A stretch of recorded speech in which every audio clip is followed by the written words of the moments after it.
वैदिक पर्सपेक्टिव के इस YouTube चैनल को सब्सक्राइब करें, वीडियो को लाइक व शेयर करें। आम आम यत्र ग्रावा पृथु बुध्न ऊर्ध्वो भवति सोत्वे उलूखल सुता नाम अवहित इंद्र जलगुलह। जहां चौड़े अधोभाग वाले पत्थर उठाए जाते हैं श्रवण हेतु, उलूखल से सुसंस्कृतों की निष्पन्नों की रक्षा ही करो। हे इंद्रियों को वश में करने वाले, पान करो, भोग करो, शब्द करो। यह जो मंत्र लिया गया है यह ऋग्वेद के प्रथम मंडल के 28वें सूक्त का पहला मंत्र। तो क्या आवश्यकता है आपको है अर्थ होती। तृतीय जो चीज है जिसके बारे में पुरुषार्थ चतुष्टय में बोला गया है वह है काम। काम मतलब क्या? पति पत्नी, पुरुष औरत के जो संबंध होते हैं उन्हें काम के अंतर्गत उसको लिया जाता है। इसको भी वेद बहुत डिटेल में इसके बारे में डिस्कशन करता है। हमारे यहां देखा जाएगा तो हम देखेंगे, अगर जितने भी हमारे यहाँ हमारे यहाँ तो काम सूत्र एक पूरा का पूरा एक अलग ही वात्स्यायन ने एक अलग ही बना दिया, इसमें बारे में डिटेल में डील किया गया है। आप देखेंगे वहां पे सिमिलरली हमारे यहाँ पवमान सोम सूक्त है। हमारे यहाँ अथर्ववेद में अगर आप जाएंगे तो अथर्ववेद में बहुत डिटेल में डील किया गया है। यजुर्वेद में भी बहुत ज्यादा डील किया गया है, जहां पे पुरुष औरत के संबंध, परिवार की बात की जाती है। अथर्ववेद में भी काम के बारे में बहुत ज्यादा डिटेल में बात की गई है। तो हम कहीं पे भी इस चीज से छुपते नहीं है, इसको हम गंदा नहीं मानते हैं। यहां पे ये बोला जाता है कि कौन किसे उस चीज की कौन एलिजिबल है एक्चुअल में। काम की यहाँ पे प्रति पुरुषार्थ की या पुरुष और संबंध की हर किसी को वैधता नहीं है। वेद एक कंडीशन लगा के इस चीज को देता है, वह होती है सुकृत। मतलब जो इंद्र है ना, जो इंद्र और यज्ञ है, एक्चुअल में अगर कोई जो इंसान है वह इंद्र और यज्ञ में आता है तो उसको आप सोम के बारे में बात कर सकते हैं। इसलिए सोम डायरेक्टली नहीं आता, सोम भी कंडीशन, इंद्र और यज्ञ के बाद सोम आया है। और पुरुषार्थ चतुष्टय में भी इंद्र जो आपका काम है वह धर्म और अर्थ के बाद आया है ना। क्योंकि ये सब चीजें एक लेवल ऑफ मैच्योरिटी के बाद आप इन चीजों को डील कर सकते हैं। आप ऐसा नहीं कि पहले मंत्र से आप इस बारे में डील करते, नहीं, ऐसा नहीं होता। ये चीजें डील करने के लिए इंसान का उस लेवल पे समझ होने की आवश्यकता है। और जितना हम जानते हैं आज की डेट में जो काम भ्रष्टता है हमारे यहाँ पे, आप देखेंगे इंटरनेट के माध्यम से काम भ्रष्टता बहुत ज्यादा ही फैली हुई है। इंटरनेट में आज की डेट में ऑलमोस्ट 90% जो कंटेंट डला हुआ है वो यही है। और बाकी 10% अगर आप उसको सही से यूज करें तो वो 10% ही आपके पास है, जो आप उसको अपने यूज के लिए, अपने आगे बढ़ने के लिए, जो अपने न्यूज है, या आप बोल सकते हैं कि जो मेरे को कुछ पढ़ाई करना है, उसमें सीखना है, ये जो सीखने, समझने और आगे बढ़ने के लिए जो कंटेंट है वो ओनली 10% है। बाकी 90% पूरे इंटरनेट में यही गंदगी भरी हुई है। तो और ये जो गंदगी ये एक्चुअल में समाज को खराब कर रही है कहीं ना कहीं।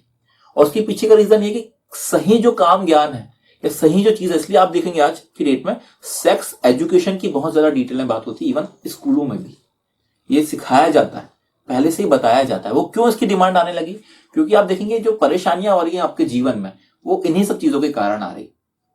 तो यहां पे मैं शायद ये जो हमारा मंत्र है ये हम 2 पार्ट में भी कर सकेंगे, क्योंकि आज ये जो पॉइंट है इसको पहले क्लियर करने की ज्यादा आवश्यकता है। इसको हम इसलिए मैं इस बारे में डिटेल में ज्यादा बात कर रहा हूं ताकि वेद को सुनने वाला, ये जो वीडियो है इनको देखने वाला, इनको सुनने वाला इंसान को ये ना लगे कि यार ये क्या तुम टॉपिक उठा के आज बात कर रहे हो। ये हम टॉपिक नहीं उठा रहे हैं, ये वेद का जो पहले मंडल का 28 सूक्त का जो पहला मंत्र है वो इस बारे में डिटेल में बात करेगा। तो उसके लिए हमें पहले से ही हम माइंड सेट हम बनाने की कोशिश कर रहे हैं कि हम कैसे इस बात को समझेंगे। तो बहुत क्लियर है। सोम जो है, इसलिए मैं पहले बोल रहा था, सोम जो है, सोम का 2 मतलब होता है, औषधियों का रस और आपका प्रति पुरुषार्थ, पुरुष और संबंध। पहला जो फुटनोट है वह यह है, जहां चौड़े अधोभाग वाले पत्थर उठाए जाते हैं श्रवण हेतु, यत्र ग्रावा पृथु बुध्नः ऊर्ध्वो भवति सोत्वे। ओखली का आकार चौड़ा होना चाहिए, पतला अथवा संकीर्ण नहीं होना चाहिए। ओखली मजबूत पत्थर की बनाई जाती है। जिसमें कोई भी औषधि अथवा अनाज डालकर मूसल से कूटने पर वह बाहर ना गिरे तथा ओखली भी ना टूटे।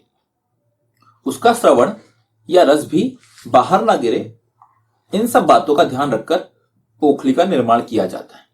तो पहले तो हम इसी के बारे में बात करेंगे।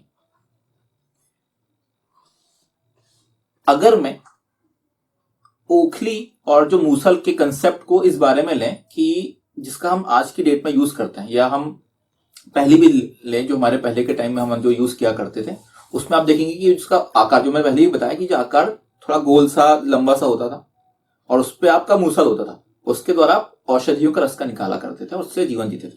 पॉइंट क्या है, क्या कहना क्या चाह रहा है वेद, क्या बात बोलना चाह रहा है वेद? ये बोलना चाह रहा है कि भाई आपको अपने जीवन में औषधियों का रस का पान करना पड़ेगा, और औषधियों के रस को निकालने के लिए आप इन ओखली और मूसल का यूज कर सकते हैं, इनका करते हैं।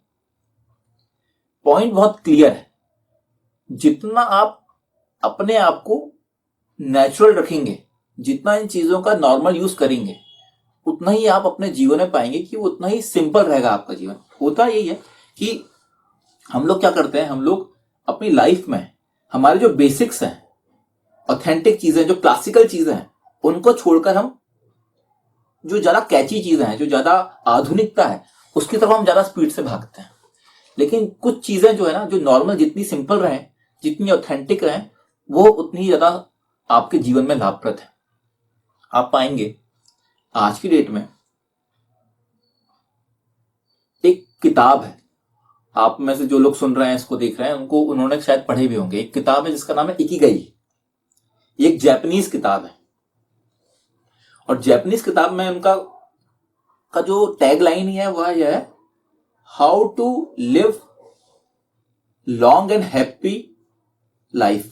ये उनका टैग लाइन है, a secret to live long and happy life. ये इकिगाई किताब का टैग लाइन है, और ये शायद दुनिया की सबसे ज्यादा बेस्ट सेलर्स में से एक है, मतलब सबसे ज्यादा बिकने वाली किताबों में से एक किताब है। वो जापानीज किताब है, इकिगाई नाम है उसका। क्या है उसमें? इकिगाई में यह है कि कैसे आप अपनी लाइफ में खुश रहें और लंबा जिए। आप इस चीज को समझें, जापानीज लोगों ने अपनी लाइफ में, जब जापान के ऊपर एक बम गिराया गया, आपकी हिरोशिमा नागासाकी में बम गिराया गया अमेरिका के द्वारा, वहां पे पूरा जीवन तहस नहस सब समाप्त हो गया था, सब कुछ समाप्त हो गया था। हमें लगा नहीं था कि अब जापान आगे कभी बढ़ भी सकता है, लेकिन जापान ने क्या किया, जापान के जो लोग हैं, सबसे ज्यादा वहां के लोग परिश्रमी, फ्यूचरिस्टिक, इस टाइप के लोग हैं, मतलब भविष्य के बारे में सोचने वाले, परिश्रम करने वाले, मेहनत करने वाले, ऐसे लोग थे वहां के। उनके ऊपर बम गिरा दिया गया। अब पॉइंट क्या हुआ? पॉइंट ये हुआ कि अब उनको वापस से रीबिल्ड करना था अपने आप को। तो उन्होंने एक चीज को पकड़े कि भाई हम टेक्नोलॉजी, ऑटोमोबाइल, जो भी इनसे रिलेटेड चीजें हैं, टेक्नोलॉजी से रिलेटेड है, ऑटोमोबाइल से, इसमें हम टॉप बनेंगे। क्योंकि उस टाइम क्या था, जो विश्व की डिमांड थी वो टेक्नोलॉजी थी। टेक्नोलॉजी इस टाइम बहुत स्पीड से बढ़ने की कोशिश कर रही थी। ऑटोमोबाइल की जो इंडस्ट्री वो बढ़ने की कोशिश कर रही थी। तो जापानीज लोगों ने क्या किया, इन चीजों में अपनाओ, इनमें सब लोग मिलके, पूरा जो देश है, छोटा देश है, लेकिन सब मिलके उन्होंने कोशिश करे कि इसमें हम आगे करेंगे। और उसके बाद आप जितने भी ब्रांड्स हैं आज की डेट में, जापानीज, अगर आप जापानीज ऑटोमोबाइल कार की बात करेंगे आप, वो टॉप में है।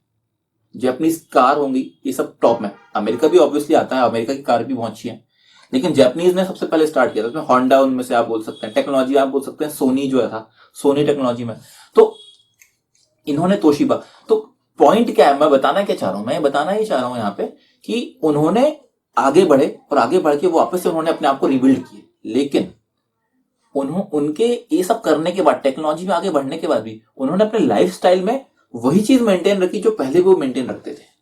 यही रीजन है कि आज की डेट में सबसे ज्यादा जो जीवन जीने वाले, लंबा जीने के लिए सबसे ज्यादा फेमस जो देश है, या वहां के जो लोग हैं, वो जापानीज लोग हैं। जापानीज लोग की औसत आयु ही मेरे ख्याल में, वहां के लोग तो 100-120 तो आराम से जी लेते हैं वहां। क्यों? क्योंकि उनका जीवन में वो सादगी जो है, या सिंप्लिसिटी है, उसको उन्होंने मेंटेन करके रखा।